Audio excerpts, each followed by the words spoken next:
జనసేన అధినేత పవన్ కళ్యాణ్ పిఠాపురం నుంచి పోటీ చేస్తున్న సంగతి అందరికీ తెలిసిందే. ఈ క్రమంలో పిఠాపురం నియోజకవర్గ ప్రజలందరూ కూడా ఆయన ఎప్పుడెప్పుడు వస్తారా అంటూ కూడా ఆయన రాక కోసం ఎదురు చూస్తున్నటువంటి పరిస్థితి ఉంది. ఈ క్రమంలో వచ్చే వారం పిఠాపురంలో జనసేన అధినేత పవన్ కళ్యాణ్ అడుగు పెట్టబోతున్నట్లుగా తెలుస్తోంది. మొదటిసారి ఆయన నియోజకవర్గానికి వస్తుండటంతో జనసేన శ్రేణులందరూ కూడా విస్తృత ఏర్పాట్లు చేశాయి. ముఖ్యంగా 3 మండలాలకు సంబంధించిన నేతలు, అలాగే 2 మున్సిపాలిటీలకు సంబంధించినటువంటి ముఖ్య నేతలతో జనసేన అధినేత సమావేశం కానున్నట్లుగా తెలుస్తోంది.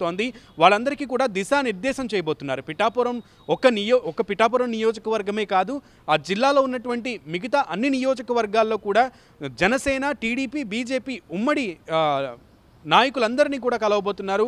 ఉమ్మడి పార్టీల అభ్యర్థులందరినీ కూడా అభ్యర్థుల గెలుపు కోసం కృషి చేయాలంటూ కూడా ఈ 3 పార్టీలకు సంబంధించిన ముఖ్య నాయకులందరికీ కూడా దిశానిర్దేశం చేయబోతున్నారు.